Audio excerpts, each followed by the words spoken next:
My family ignored me my entire life while spoiling my sister, but when she owed $40K to dangerous people, they demanded I pay. What I did left them speechless. I'm 30 years old. I work in accounting for a mid-sized company, and I need to get this story off my chest because what happened about 6 months ago basically destroyed whatever relationship I had with my family, and honestly, I don't regret it one bit. I guess I should start from the beginning. When I was a kid and started noticing that things in my house weren't exactly fair, you know, but I didn't see it as clearly as I do now because, I mean, when you're a kid, you normalize everything. My sister Olivia is 3 years younger than me, and for as long as I can remember, my parents treated her like she was made of glass. Like anything they asked her to do was too much for her. While well, I was the responsible one, the one who had to set an example, the one who could never fail. I don't remember much from my childhood, honestly, just fragments.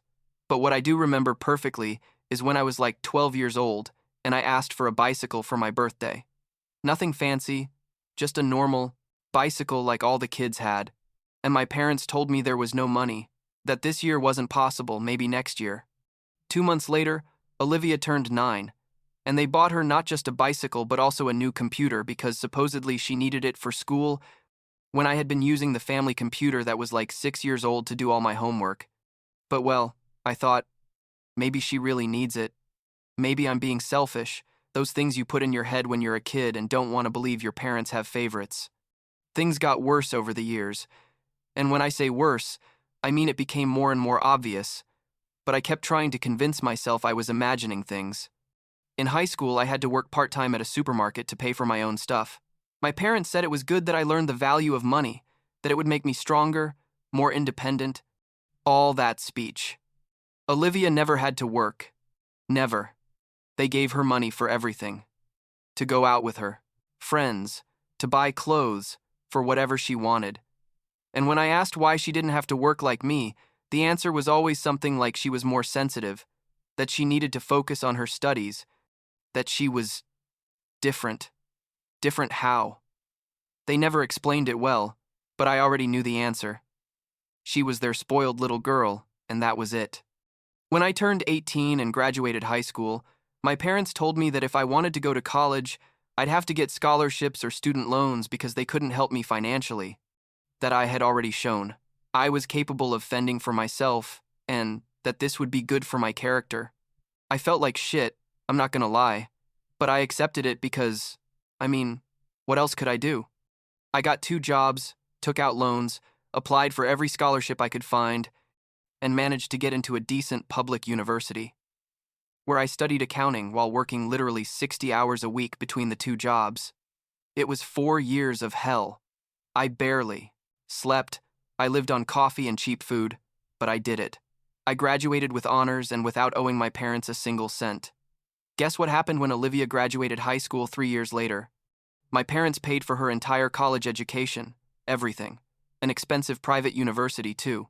They bought her a new car, paid for an apartment near campus, sent her money every week for expenses, treated her like she was a princess. And I, like the idiot I was, kept thinking, well, maybe they have more money now. Maybe things got better financially. I tried to justify it somehow because accepting the truth hurt too much. The truth was simple.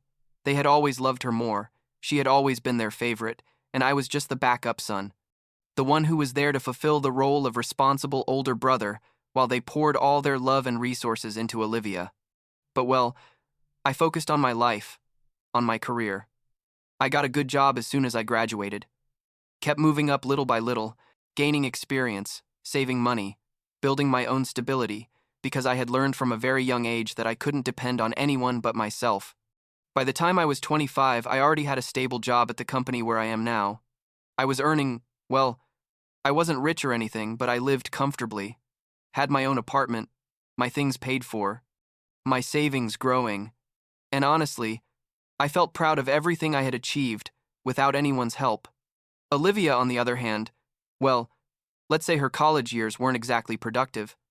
She changed majors 3 times, took 6 years to graduate instead of 4, and when she finally did with a degree in I don't know what liberal arts thing that basically serves no purpose. My parents threw her a huge party, invited the whole family, spent thousands of dollars, and I had to be there smiling while everyone congratulated Olivia on her great achievement, when I had graduated with honors years before and they had barely given me a normal family dinner. But it didn't even bother me that much anymore. You know, I was already used to it. I had already accepted my place in the family. Or so I thought. The next few years were more of the same. Me working hard, Olivia living from party to party without getting a stable job, my parents always finding excuses to keep supporting her financially. That the job market was difficult, that she needed time to find her passion, that she was going through a difficult time emotionally. There was always a reason why Olivia needed more help. I went to family gatherings, played my part, called my parents once in a while, but the relationship was superficial. I had already put up emotional barriers because I knew that expecting something more from them would only disappoint me.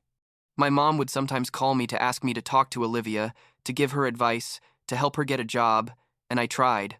I really tried. But Olivia never listened. She always had excuses. She was always too proud to accept jobs that she considered below her education level, even though she had no experience in anything. And then we get to the event that changed everything. The call I received about 8 months ago that basically blew up whatever relationship was left with my family. It was a Tuesday night. I had just gotten home from work. I was making dinner, relaxed, when my phone rings and I see it's my mom. I answer, thinking it's going to be the normal call of, "How are you? What have you been doing?" That kind of thing. But no, her voice sounded weird, tense, and she says, "We need to talk about Olivia. She has a serious problem, and you have to help her." Right there, I already felt something was wrong because my mom never talked like that, like so direct and demanding. But I say, "Okay, what happened? What problem does she have?" And she drops on me. "Olivia owes $40,000 to some dangerous people, and she needs that money now, or something bad is going to happen. And you have to help her because you're her brother, and it's your responsibility." Can you believe it? $40,000. Literally $40,000. And according to my mom, it was my responsibility to fix it. I was paralyzed for a second, trying to process what I had just heard, and I say, "Wait, how is it possible that she owes $40,000? Who does she owe? What did she do?" And my mom starts with Olivia. Had some financial problems, she made some bad investments, she got involved with the wrong people. The details don't matter. What matters is that she needs the money now, and I'm the only one who has it. I tell her, "Mom, I don't have $40,000 just like that to give away. And besides, I don't even know what Olivia did to get into this problem." My mom gets aggressive, tells me to stop being selfish, that family helps each other, that Olivia is in real danger, that if I don't pay, these people could hurt her. How can I be so cold with my own sister? The conversation kept getting worse and worse, my mom crying, screaming, saying I'm a bad brother, that after everything they've done for me, I can't deny them this help. And I'm thinking, after everything they've done for me? Seriously? After ignoring me my whole life, after favoring her in everything, after paying for everything for her, while I had to fend for myself. Now it turns out I owe them something? I told her no. That I was very sorry, but I wasn't going to pay Olivia's debt. That she's a 7-year-old adult and has to face the consequences of her actions, and that if she's in danger, she should go to the police.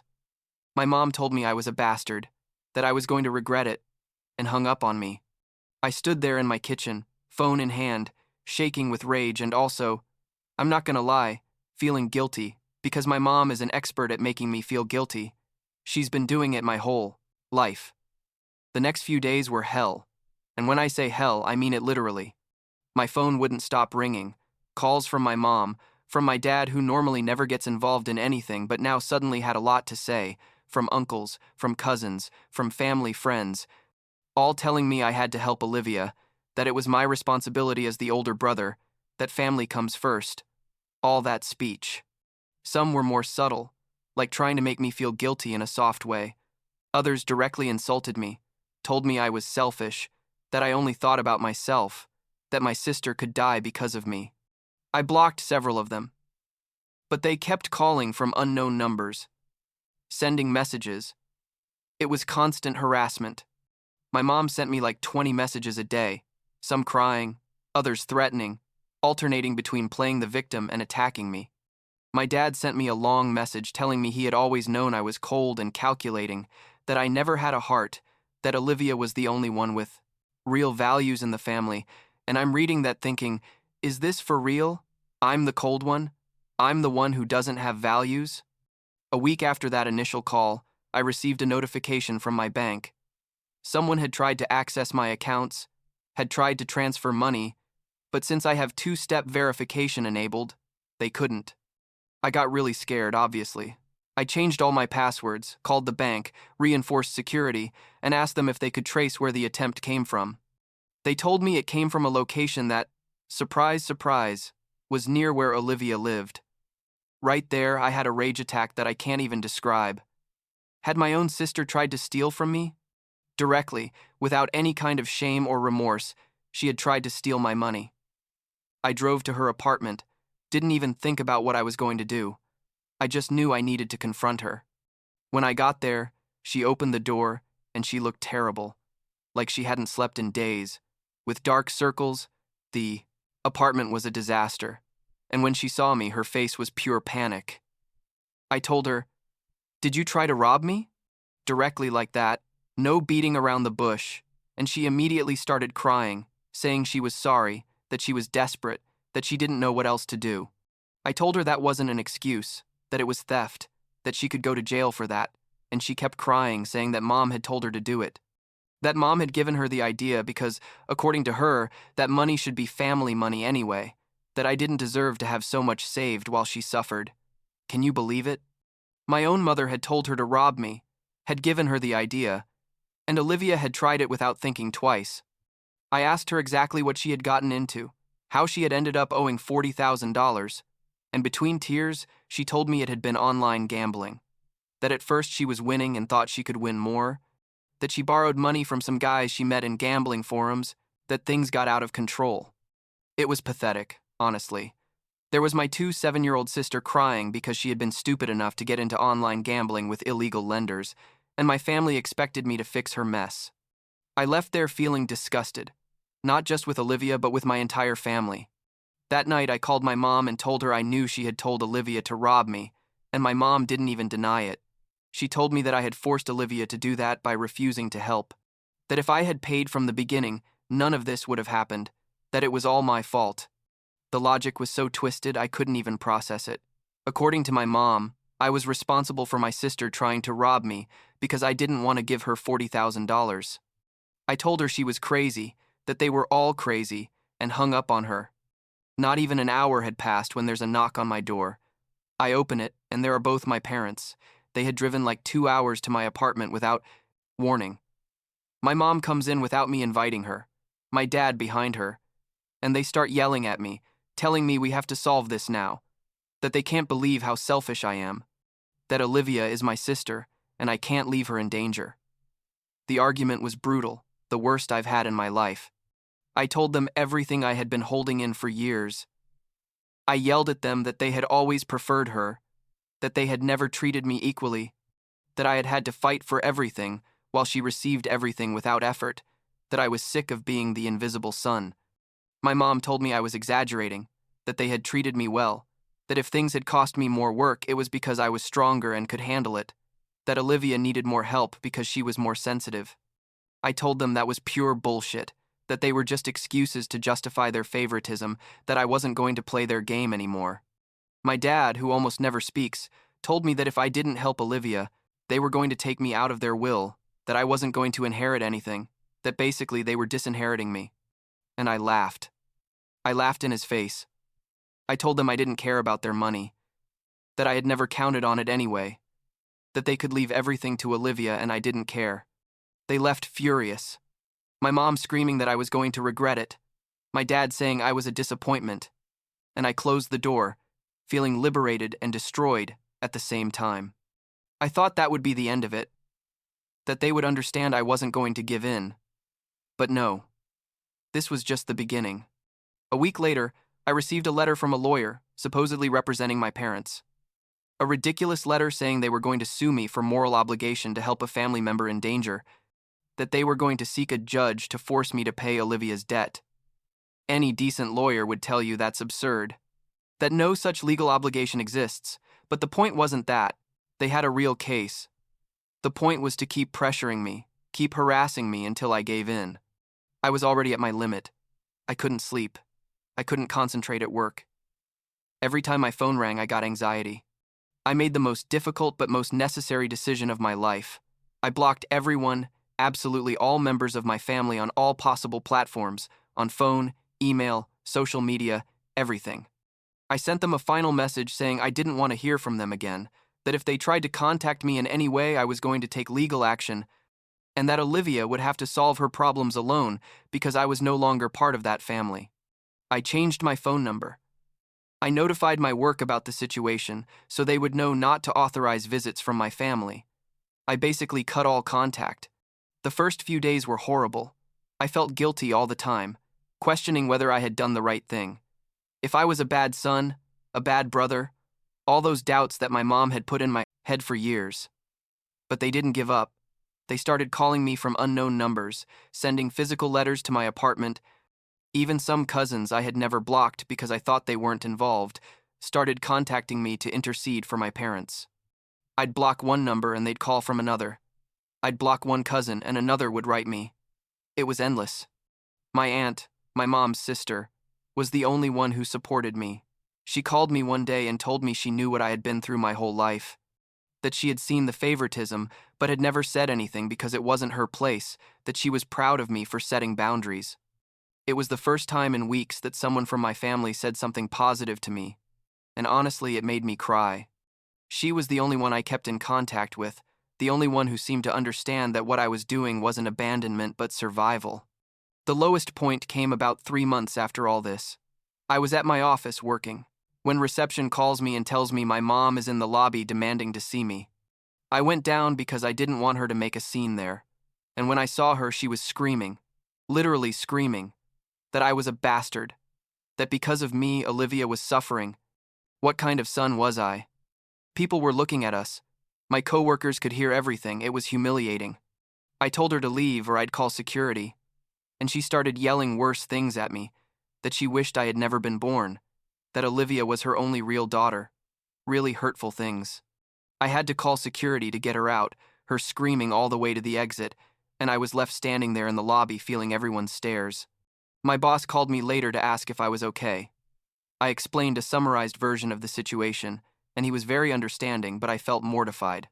That same week, I hired a lawyer and sent a cease and desist letter to my entire family, basically a legal order to stop contacting me or face legal consequences. It was expensive. I had to use part of my savings. The same savings my family wanted me to spend on Olivia, but it was worth every penny. After that, the harassment stopped, completely, like a switch had been turned off. Nobody called anymore. Nobody wrote anymore. Finally, there was silence. Months went by, and little by little I started feeling better, sleeping better, not living with that constant anxiety. My work improved. They gave me a promotion about 4 months later because I could finally concentrate again. I met someone, started a new relationship with an amazing girl who didn't know anything about my family or my past. She just knew me. Now, 6 months after all that, I'm better than ever, honestly. I have my life, my work is going great, my relationship is going well. I have peace of mind for the first time in years.